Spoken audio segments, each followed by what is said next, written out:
¿Qué trajiste? Oye, mi joyita tiene que ver con esta recurrente monserga de los retiros de fondos previsionales. Han vuelto. Han vuelto, sí. Cada vez que Chile enfrenta una crisis grave, o de distintos tipos, la pandemia, hoy día los incendios, mañana va a ser un terremoto, o incluso se ha hablado en algún minuto de endeudamiento, reaparece en la boca de algún político esta idea de hagamos un retiro de los fondos de pensiones de los chilenos. Quedó instalado después de la pandemia. Algo que suena como pseudo empático con la ciudadanía, porque la gente dice, voy a retirar plata que es mía, y que eventualmente tengo, pero nadie sabe si la tiene.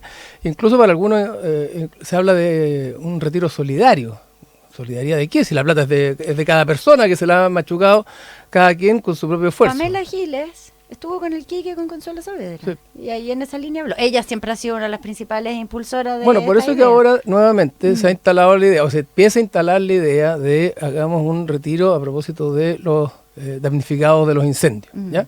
Un retiro que además es absolutamente absurdo porque no tiene nada que ver con la política pública.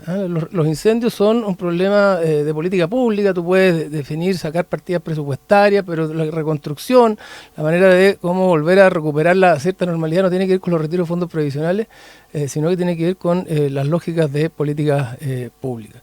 Esto es tan ridículo, pero se ha instalado. Es como, no sé, quiero pagar las cuentas de servicios básicos y vendo, no sé, el techo de mi casa y después quedo a la intemperie. Si los fondos de pensiones son para la vejez, claro, son para la vejez, no tiene nada que ver con el tema del presente. Pero además, y déjame con esto cierro la idea para que la conversemos, pero además hay algo muy populista en el fondo de la discusión hoy día respecto de los retiros o de los potenciales retiros de fondos previsionales, no solo porque es una medida popular, porque uno podría decir, bueno, una medida popular que incluso puede apelar a un dolor que la gente tiene. Bueno, ¿por qué hacer populista? ¿Es popular, es necesario? No, es populista, además profundamente populista, porque más de un tercio de los ahorrantes quedó sin nada después de los 3 retiros de fondos previsionales. Entonces tú le estás diciendo a gente que sueñe con que tiene plata en los fondos de pensiones, porque además hay una relación directa entre haberse quedado con nada o con muy poco y el nivel de pobreza de la gente y de vulnerabilidad. Por lo tanto, tú le estás diciendo, sueñe con un retiro de algo que usted no tiene y que además lo va a dejar absolutamente desnudo en el futuro.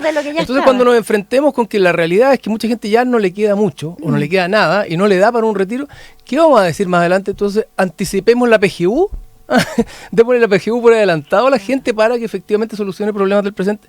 Creo que esto tiene que terminar de una vez por todas y lamentablemente, más que terminar, tengo la impresión de que va a ser una muletilla que va a estar nuevamente instalada como medida popular populista, si se quiere, durante el próximo periodo. Solo una pregunta, tú que has estudiado esto, ¿sigue siendo a 5 años esto igual de popular que era cuando se produjeron los retiros? O sea, la gente, lo que pasa es que, y Pablo te lo va a entender muy bien, la gente siempre va a validar y valorar el valor presente del gasto, ¿no? Es muy difícil pensar en el futuro, en un mundo donde el futuro es muy difícil y es muy complejo de imaginar y de planificar, pero resulta que el futuro existe y cuando la gente llega sin nada, al final del día, ¿esto a quién se le va a volver? Al Estado, finalmente. Y hoy día el Estado se está haciendo cargo, y bien que así sea, de las pensiones vía PGU, que es una base que te pone el Estado y el resto lo tenemos que hacer nosotros. Y el resto es un invento. Y por lo tanto, si tú lo que le estás diciendo a la gente es saque la plata hoy día, plata que no tiene, pero aunque la tuviera, lo que le estás diciendo a usted, me da lo mismo lo que le pasa a usted mañana, porque mañana va a quedar sin nada. Pero hoy día usted va a decir, el diputado de tal distrito me invitó a un retiro y se lo agradezco con mi voto. Pero en 10 o en 20 años más, cuando la persona tenga que jubilar, ese diputado ni se va a acordar de ella. Pablo Ortúzar. Sí, no, yo creo que esto es pornopolítica, digamos. Porque ya, en el fondo, lo que está haciendo Pamela Giles es aprovecharse de un drama, que es un incendio gravísimo, digamos, con consecuencias materiales tremendas, para tratar de sacar rédito personal de esta situación. Digamos, ella es una persona que lleva los últimos años de su vida ganando, ¿cuánto gana un diputado? No, ¿10? ¿15? 8 millones. 8. Claro. Sí. Más todo el poder que significa. Claro. Más toda la influencia gasto, y todo. Y mezclado además con los ingresos que puede hacer, digamos, porque es divertido el Partido de la Gente. A mí me gusta su estilo de apuntar con el dedo, digamos, cuánto gana la gente, cuál es el modelo de negocio de los políticos, pero tienen que someterse a la misma vara, digamos. Y aquí ella está lucrando justamente con prometiendo, uno, plata que no existe, dos, que la plata que se saque lo único que va a hacer es generar daño, y volver más grave una situación que ya es grave, además que hemos visto los datos demográficos, o sea, Chile es un país justamente que la PGU se va a hacer inviable en el corto plazo porque el país no van a quedar jóvenes para seguir generando ingresos para mantener a todos los viejos, digamos. Las pensiones. Entonces, esto es irresponsable. Por eso digo que es porno, porque es transparentemente irresponsable, transparentemente le da lo mismo a la gente que está hoy día sufriendo que se le quemó la casa. Lo que le importa es raspar un poquito de rédito de ahí con este comodín. Entonces, esto desprestigia la política. Yo creo que en su caso, porque el contexto, efectivamente, la pandemia era uno muy, muy grave. Muy, muy radical, digamos. Varios políticos con el primer retiro se hicieron la pregunta, qué sé yo. Pero esto es... Incluso los técnicos se hicieron la pregunta en ese minuto y hubo una discusión. Sí. Esta cuestión es lucro es porno. O sea, no tiene ningún contenido y es de una irresponsabilidad tremenda. Y yo creo que el modelito de negocio de Pamela Giles, que a ratos trata de subirse a una crítica más profunda, de tratar de generar como una mirada crítica, esto la pone a la altura de los políticos más chantas del país. Entonces, yo, un poco por vergüenza propia, yo que ella me retiraría de estas lides y trataría, si es que en verdad le preocupa, generar una mirada crítica, renovar a la izquierda o cualquiera de las cosas que de repente a ratos uno tiene la idea como que hay algo más ahí. Esto no contribuye en ningún sentido y supongo que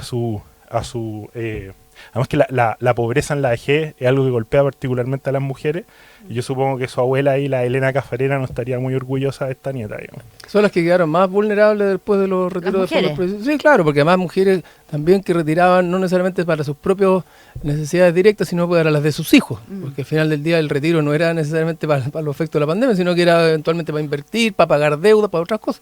Ahora no olvidemos que Franco Parisi durante la campaña pasó medio colado, pero también habló de los retiros de fondos de pensiones. Sí. Dijo un retiro acotado a las mujeres que... Obvio, si era también una concesión con Pamela Giles, exacto, que se integró a su fila. Por lo tanto, capaz que el problema no sea solo del PDG, sino que políticos van a empezar con esta monserga y han aparecido políticos siempre, desde distintas filas que han estado vinculados con esta idea. Y además hay un dato que ya es objetivo, que incluso se discutía al principio, incluso entre los técnicos, hasta dónde los retiros podían provocar inflación. Exacto. Y la inflación es más que evidente que los retiros provocaron inflación, independientemente de que los precios en el mundo subieron y todo aquello, pero hay un porcentje muy relevante del efecto que tiene que ver el exceso de liquidez, ¿verdad?, en el mercado. Recordemos que Gabriel Boric paró su campaña presidencial para ir a votar a favor del último retiro que finalmente terminó rechazado.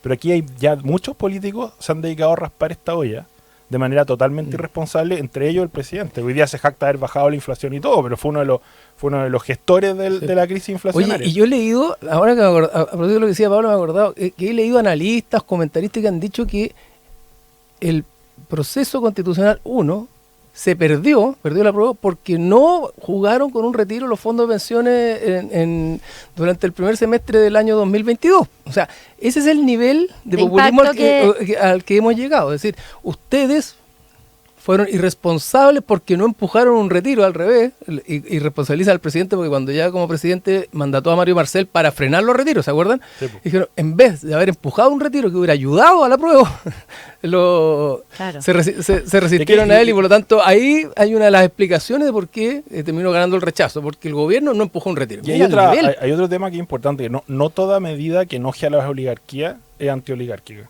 y eso también es importante. Hay cosas que son simplemente suicidas. Entonces, los populistas generalmente no distinguen entre medidas que van efectivamente en beneficio del pueblo, que se supuestamente quieren promover, y medidas que enojan a la oligarquía. Si la élite dice no, es bueno. Claro, que esa dinámica, en el fondo, quedarse ahí realmente es de populista tonto.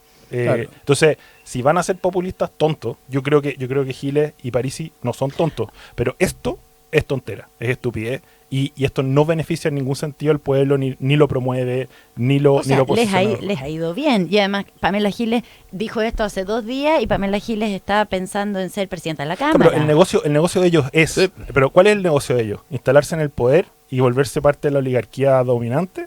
¿O efectivamente promover al pueblo que dicen tanto amar y del que dicen preocuparse? Yo creo, dada la conducta y dada la forma que este tipo de medidas, que parece más lo primero que lo segundo, y en ese caso no hay ningún brillo en su cuento.